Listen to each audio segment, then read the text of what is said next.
देश की राजधानी दिल्ली में इंडिया एआई इम्पैक्ट समिट चल रहा है।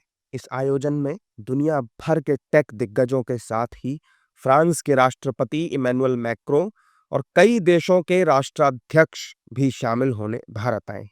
इस आयोजन की कांग्रेस सांसद शशि थरूर ने खुलकर तारीफ की है। शशि थरूर ने फ्रांस के साथ हुई राफेल डील की भी जमकर तारीफ की और कहा कि यह डील भारत को ताकतवर बनाएगी। अब उनके इस बयान पर राजनीति गर्मा गई है।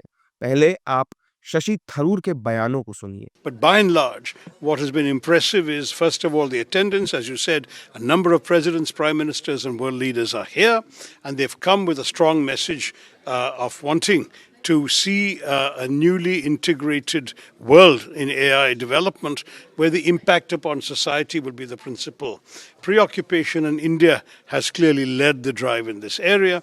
As far as the French Rafale is concerned, parts of it are being manufactured in India, and that is a very important aspect of the deal, because it is part of strengthening our defense, but also increasing our self-reliance in the defense sector.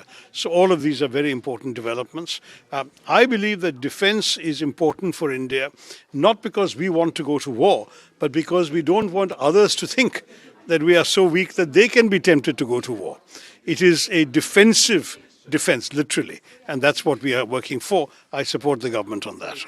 Shashi Tharoor की तारीफ से BJP गदगद है और कह रही है कि वो हमेशा सच बोलते हैं। दरअसल कांग्रेस इस एआई इवेंट को लेकर भी सरकार पर हमलावर थी और राफेल डील पर सवाल उठा रही थी। अब शशि थरूर की तारीफ पर बीजेपी नेता क्या कह रहे हैं, एक बार वो आप सुनिए। देखिए, कोई भी भारतीय होगा वो गर्व से उसकी छाती 56 इंच की हो जाएगी कि इतना बड़ा एआई समिट दुनिया में कहीं नहीं हुआ जो भारत में हुआ। भारत में एआई समिट जिस सफलता से हुआ है उसके लिए पूरी दुनिया में भारत का डंका बज रहा है। प्रधानमंत्री नरेंद्र मोदी के शान में बहुत से लोग कसीदे पढ़ रहे हैं और शशि थरूर भी तारीफ कर रहे हैं, क्योंकि शशि थरूर एक ऐसे कांग्रेसी हैं जो सच को सच कहते हैं, सही को सही कहते हैं और जो देश के हित में होता है उसकी प्रशंसा करते हैं। जब भारत की इकोनॉमी 8.2% ग्रोथ रेट पे जाती है वो इकोनॉमी को डेड बोलते हैं। ऑपरेशन सिंदूर होता है तो सेना के मनोबल को तोड़ते बोलते सरेंडर हो गया। जब भारत की आत्मनिर्भर वैक्सीन होती है तो वो भारत के वैक्सीन के खिलाफ दुष्प्रचार करते हैं। आज एआई का मतलब राहुल गांधी के लिए बन चुका है एंटी इंडिया एजेंडा, और इसीलिए एम्बिशियस इंडिया, एस्पिरेशनल इंडिया, आत्मनिर्भर इंडिया की बात शशि थरूर जी ने की। उन्होंने इंडिया फर्स्ट रखा, फैमिली फर्स्ट नहीं। अब पता नहीं कि शशि थरूर के खिलाफ कब फतवा जारी हो जाए कांग्रेस पार्टी से। जबकि कांग्रेस के नेता शशि थरूर के बयान को व्यक्तिगत बता रहे हैं और राफेल डील को लेकर सवाल खड़े कर रहे हैं। उनका अपना बयान होगा, हमें लेकिन मैं कहता हूं कि राफेल डील में बहुत बड़ा भ्रष्टाचार है। 500-600 करोड़ रुपए का जो राफेल है उसको 1600 करोड़ में खरीदा गया। जेपीसी बैठने नहीं दिया गया और सुप्रीम कोर्ट इनके दबाव में है, वहाँ से कुछ हो नहीं सकता। वैसे ही खत्म हो चुके हैं। गूगल के ट्रेनिंग का क्या मीनिंग?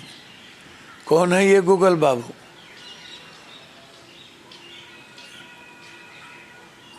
आपने पूरे भारत की संप्रभुता,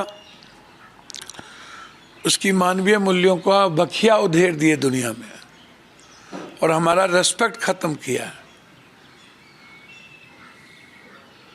तो इसीलिए ये जो एआई समिट है, ये तो समझिए कि देश का अपमान इतना ज़्यादा हुआ और हमारी प्रगति पर बाधा होगी।